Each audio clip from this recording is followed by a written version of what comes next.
A ver si oye. Sí. Bueno, la verdad es que ha sido todo muy interesante hasta ahora. Difícil hablar después de Ignacio Cirac con lo que nos ha enseñado. Pero bueno, vamos a intentar pasar de la cuántica a la dinámica, ¿no? Que es lo que intentamos mostraros en esta última sección, redes dinámicas apoyadas en la inteligencia artificial, ¿no? Y tengo el lujo y privilegio de contar aquí con Raquel, Paco y Mercedes para acompañarme en este tema, ¿no?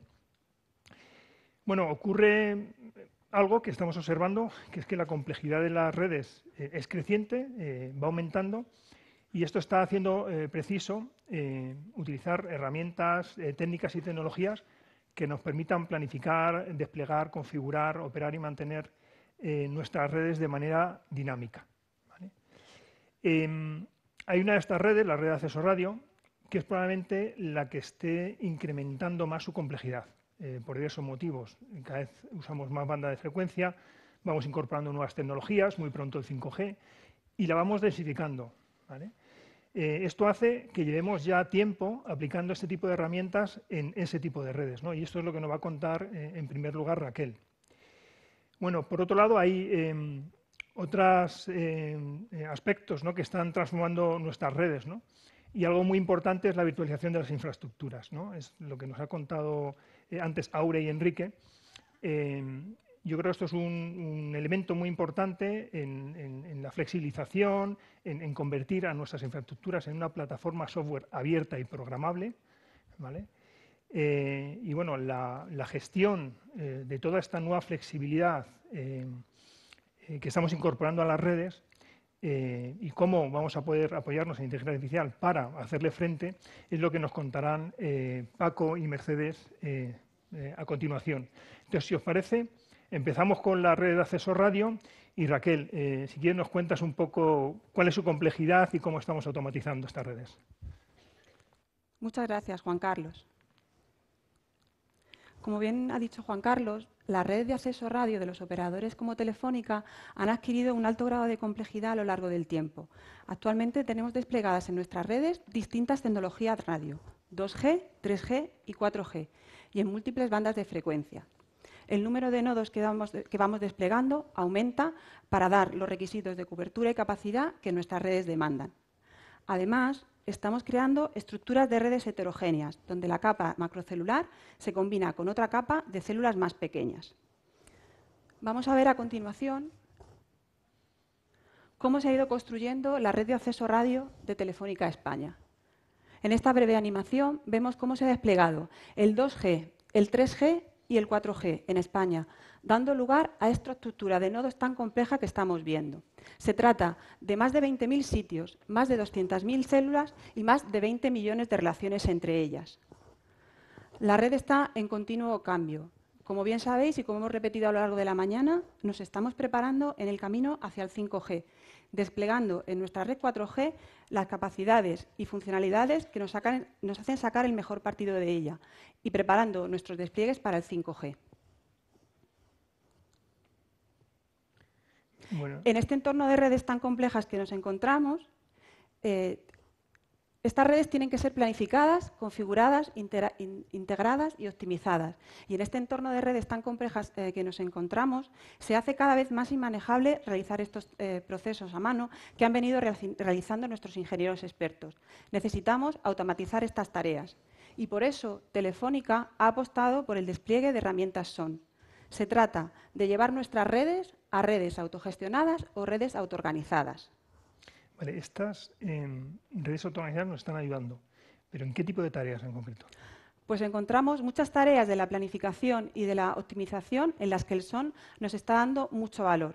Por ejemplo, en la integración de nuevos nodos en la red, ayudándonos a definir el amplio conjunto de parámetros radio que definen un nodo. Para que os hagáis una idea, un nodo 2G o 3G viene definido por unos 1.500 parámetros, pero un nodo 4G por más de 5.000, con lo cual necesitamos estas técnicas para definir esos parámetros convenientemente. Otro ejemplo en los que el SON nos está ayudando mucho es la planificación y la optimización automática de las vecinas, que es las relaciones que se establecen en nuestros nodos para garantizar que podemos dar los servicios en movilidad. Y otro ejemplo interesante sería el balanceo automático de carga para aliviar la congestión en nuestra red. Bueno, o sea que estamos hablando de planificación, de integración, de optimización, pero ¿cómo funciona exactamente SON? Pues el flujo de trabajo de SON comienza por recuperar la información de la red para saber cómo está funcionando el servicio. Nuestros nodos están continuamente recolectando información de cómo funciona el servicio que ofrecemos y no solo eso, sino que los móviles también están recolectando medidas de cómo es la conexión que tienen con el nodo principal y de todos los nodos que están alrededor. Ajá. ¿Y qué objetivos perseguimos con SON? Pues ya lo hemos ido adelantando.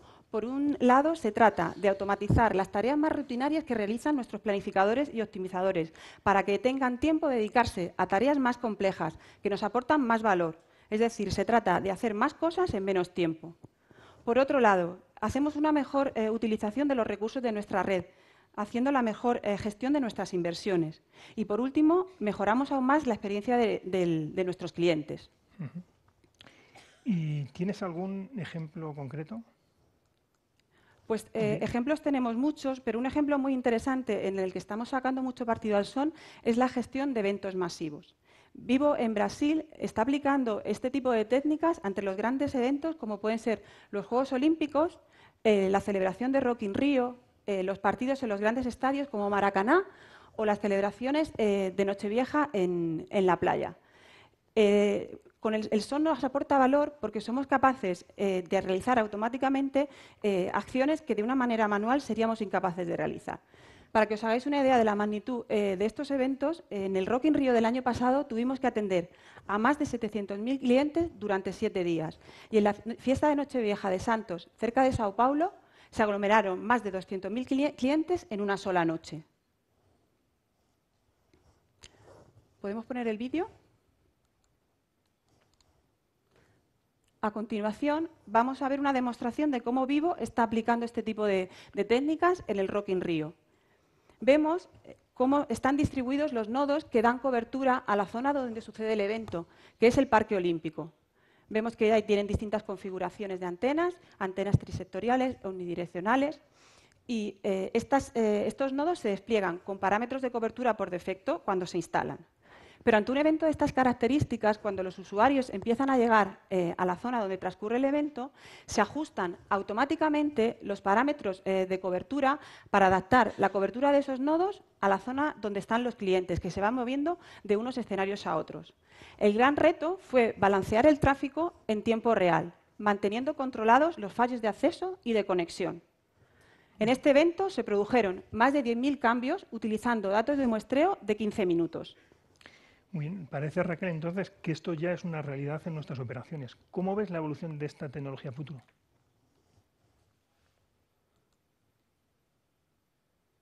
Bueno, pues ya lo hemos ido explicando. Partimos de un modelo tradicional donde son los ingenieros expertos los que aplican su experiencia a la optimización y planificación de red. Para ello utilizan datos físicos, indicadores de calidad de la red, con el objetivo siempre de tener la mejor calidad en nuestras redes.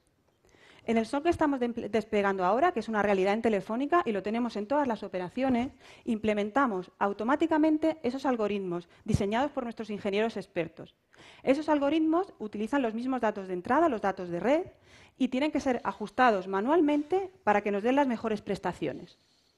Y nos estamos moviendo hacia la evolución del SON, el Enhanced SON, donde vemos dos importantes avances. Por un lado, pasamos a definir la planificación y la optimización basados en la experiencia de los usuarios.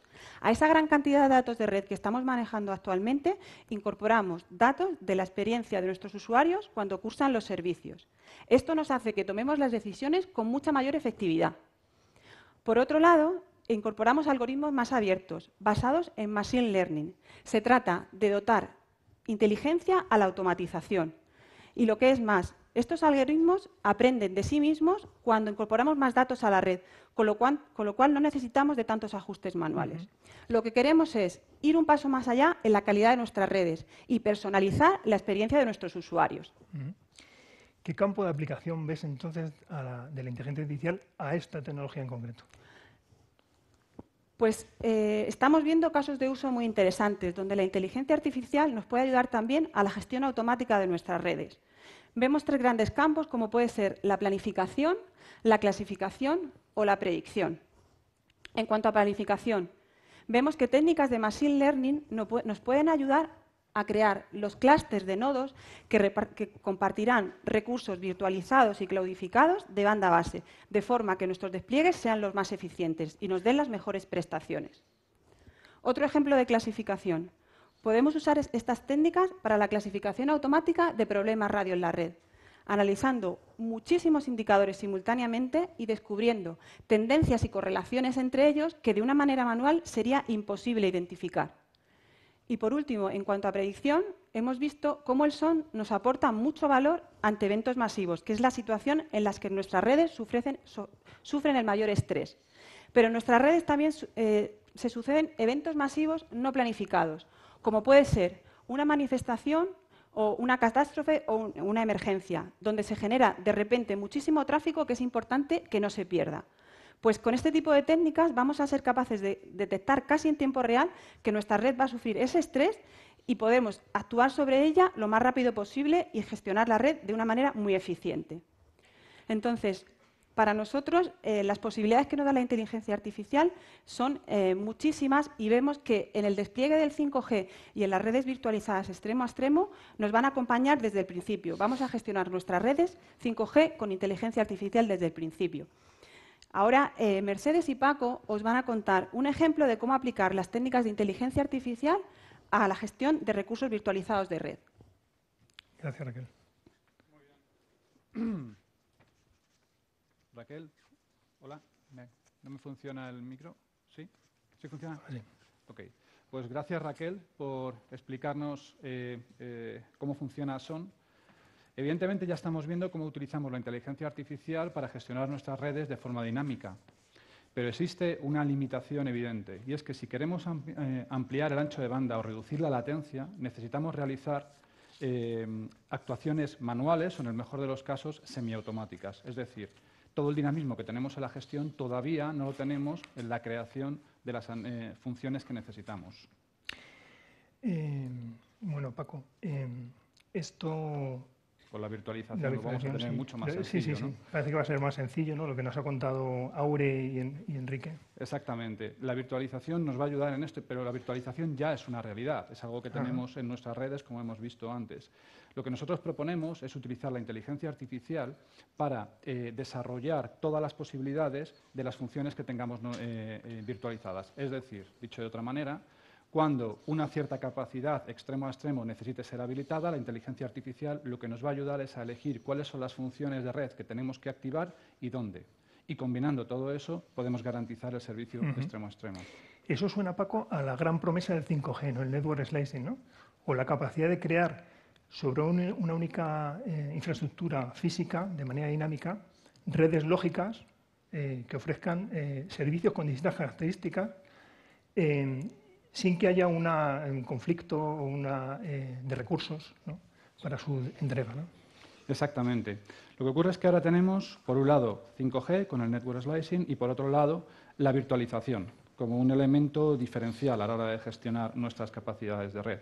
Lo que nosotros estamos proponiendo es utilizar toda la información que generan nuestros nodos, como antes hemos hablado, normalizarla, integrarla dentro de nuestros procesos de inteligencia artificial y garantizar que todo eso se convierte en el driver para la gestión de la experiencia. Si no utilizásemos ambas técnicas de forma combinada, lo que nos ocurriría es que tendríamos limitaciones de gestión ante una capacidad de proveer servicios que es muy elevada. Vale. Entonces, déjame que explique un poco cómo es el tema este del network slicing, ¿no? Entonces, imaginemos que vamos a dar un servicio, un tipo de servicio que requiere baja latencia, alto ancho de banda y, digamos, un nivel de seguridad configurable por el usuario, ¿no? Entiendo que escogeríamos una serie de funciones de red que tenemos previamente certificadas, las crearíamos sobre nuestra infraestructura virtualizada, las conectaríamos y las activaríamos para entregar el servicio al cliente con todos los requisitos que requeriría, ¿no? Exactamente. Si echamos un vistazo aquí, lo que veremos es que tenemos un cliente conectado a un servicio y que hemos instanciado 3 funciones. Una nos ayuda con el ancho de banda, otro con la latencia y un tercero con la seguridad. Lo importante es que esas funciones estaban virtualizadas y las hemos instanciado cuando las hemos necesitado. Vamos a poner un ejemplo muy sencillo. Imagínate un servicio que necesita estar conectando 2 servidores, pero que lo que necesita sobre todo es mucha capacidad de proceso. No es tan importante la latencia, no es tan importante el ancho de banda. ¿Qué ocurre? Que puede ser que en un día de hora cargada esas funciones tengamos que instanciarlas en nodos que estén muy alejados. Nos da igual, lo que necesitamos es procesamiento. Ahora imagínate esa misma función, el mismo servicio que tenemos que ofrecerlo durante un fin de semana, donde normalmente no tenemos tanto tráfico. Esas mismas capacidades, las funciones virtualizadas, las vamos a habilitar en nodos diferentes, probablemente que estén mucho más cerca de nosotros. De nuevo, la latencia no era una prioridad, pero dinámicamente la red se ha autoconfigurado para ofrecer el mismo servicio lógico sobre una capacidad física. ¿Y tendrías algún ejemplo concreto de...? Sí, claro. ¿Te acuerdas, por ejemplo, del brazo robótico que montamos en el Mobile World Congress? Sí, bueno, ¿cómo no voy a acordar lo que nos costó ponerlo en marcha, ¿no? Pesadillas, ¿no? Sí, lo que tremendo. tenías con él. Bien, en este caso lo que teníamos era un brazo robótico, el que un operador desde un extremo, probablemente a través de una red móvil, era capaz de manejar. Para eso, ¿qué necesitamos? Pues lo que ha comentado antes David, Edge Computing. Necesitamos garantizar que la latencia es muy baja. Creamos una instancia en el nodo Edge que tengamos más próximo y a partir de ahí establecemos el servicio. La ventaja que nos ofrece la inteligencia artificial es que puede ser que para 2 días dentro del mismo Mobile World Congress nos pueda ofrecer 2 soluciones diferentes, garantizando el extremo a extremo. Es decir, los usuarios de la red no son conscientes de que las funciones están instanciadas en diferentes nodos, pero el servicio se mantiene completamente estable. Hacer esto sin inteligencia artificial sería un reto. Entonces, ¿ves algún ejemplo en el que podamos ver la combinación de virtualización de red y la inteligencia artificial? Sí, por ejemplo, vamos a imaginar un servicio de un banco donde tenemos una cámara que está captando fotos cada 2 segundos, simplemente por motivos de seguridad. En ese caso, creamos una serie de funciones básicas. Conecto los 2 extremos, ¿no? Tenemos un operador que está recibiendo esas fotos cada 2 segundos. Sin embargo, se produce un movimiento en el banco. Automáticamente, la cámara empieza a enviar vídeo 4K al operador, que tiene que identificar si realmente existe una amenaza. Bueno, hemos cambiado la configuración, hemos instanciado las funciones virtualizadas, hemos garantizado un mayor ancho de banda y garantizamos que el operador va a tener toda la información que necesita. Imagínate que efectivamente ese operador detecta que esto es un problema de seguridad. ¿Qué hace? Avisar al servicio de seguridad que está más cerca físicamente del nodo y para eso utilizamos el acceso radio. En este caso, la inteligencia artificial tiene que garantizar que el tiempo de respuesta es absolutamente mínimo. Más allá de lo que es el servicio en sí, el tiempo de respuesta para un servicio de seguridad tiene que ser mínimo. Eso es lo que la inteligencia artificial te habilita.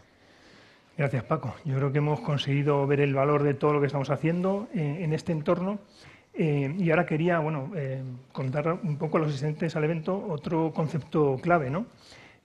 Para nosotros y para ser capaz de llegar a este nivel de ambición que tenemos, que es disponer de datos de manera normalizada y además preparados para ser explotados por nuestras herramientas de inteligencia artificial. ¿Podrías ayudarnos con esto, Mercedes? Hola, Juan Carlos, claro. Yo voy a tratar de explicaros el valor de la normalización. Los servicios basados en inteligencia artificial, independientemente del tipo que sean, requieren una gran cantidad de datos. Para que los resultados de los análisis sean de alto valor, necesitamos que los datos sean de primera calidad. Pero, Mercedes, ¿hay diferentes calidades de datos? Sí, efectivamente. Nuestras redes generan una gran cantidad de información proveniente de diferentes sistemas con diferente nivel de detalle. No vamos a usar todos los datos para resolver todas las casuísticas o todas las tomas de decisiones. Nos lo contaba Anabel esta mañana. Por ejemplo, para resolver una incidencia de red puede bastarnos simplemente con analizar los datos de los elementos de la red afectados. Sin embargo, si queremos ejecutar modelos predictivos precisos, necesitaremos poder combinar todos los datos de todos los elementos de la red que potencialmente hayan podido tener algo que ver con los elementos que fallaron. Vale. Además, con respecto a la calidad de los datos, nos encontramos que en la mayoría de las empresas los datos más utilizados en realidad son los datos más depurados. Nosotros pensamos que no debemos de tomar ninguna decisión que no esté basada en datos. Es lo que es ser una compañía data-driven. Por eso estamos exigiendo la misma calidad a todos los datos. Para nosotros es imprescindible, si no, pensamos que no podemos disponer de inteligencia artificial puntera. Entonces, ¿es eso a lo que llamamos normalización? Bueno, casi. Hemos creado además, lo que pasa es que está evolucionando, lo que llamamos el URM, el modelo de referencia unificado. Es una especie de diccionario donde reflejamos todos los datos relevantes para nuestro negocio, están descritos, pero además los estamos estructurando de una manera homogénea para que, independientemente del sistema, de dónde vienen los datos y de cómo los ha generado ese sistema, los podamos tener de manera homogénea e igual en cada una de las operaciones donde estamos trabajando. Entonces, eso que estamos definiendo y lo que estamos viendo en la pantalla es un flujo de datos normalizados desde todos los sistemas de la compañía hacia la cuarta plataforma, que es nuestro repositorio, ¿no?, de datos normalizados. Eso es. Nosotros tenemos una instancia local de cuarta plataforma en cada uno de los países y es donde se almacenan los datos normalizados de nuestros sistemas localmente. Además, del valor, una vez que los tenemos normalizados en cuarta plataforma, tú me preguntarás, entonces, ¿cuál es el valor de la normalización? El más importante, ¿no? Bueno, pues el más importante para nosotros es que ante una misma casuística o ante una misma solución, solo la tenemos que desarrollar una única vez y la podemos disponibilizar a la vez en todos los países. No necesitamos desarrollarla 17 veces. Creemos que eso nos va a dar un pulmón de desarrollo y de despliegue de ventaja competitiva muy diferencial. Entonces, eso quiere decir que si tenemos todos los datos en modo URM, tendrán el mismo significado y podemos aplicar la analítica de manera homogénea en todas las operaciones, ¿no? Eso es justamente lo que acabo de explicar. Muy bien. Pues nada, muchas gracias. Ahora lo que nos queda, sí, una cosa muy importante que nos queda, una vez que tenemos los datos normalizados, es usarlos. Por ejemplo, para cosas como la que Paco nos ha contado antes, ¿no? Para crear network slicing o funciones virtualizadas. Pero lo más importante es pasar a la fase de ejecución. En la cuarta plataforma no solo almacenamos los datos normalizados y corremos los procesos de inteligencia artificial. Además, la cuarta plataforma debe de poder relacionarse con los sistemas y las redes de nuestra compañía, que además son el elemento vivo y lo que nos permite, al fin y al cabo, relacionarnos con nuestros clientes. Muchas gracias. Yo creo que bueno, ha quedado claro el valor de lo que estamos haciendo y la importancia de la inteligencia artificial en todo lo que hacemos, ¿no? De qué manera nos está permitiendo gestionar redes de manera dinámica y además cómo esta inteligencia la estamos usando no tanto para generar eficiencias, sino también para crear valor y garantizar también la calidad de experiencia de usuario a nuestros clientes, ¿no? Entonces, bueno, yo quiero aquí dar paso a Enrique y a Chema para que hagan las conclusiones de todo lo que hemos estado viendo en estas últimas horas, que espero haya sido de vuestro interés. Entonces, Enrique, Chema.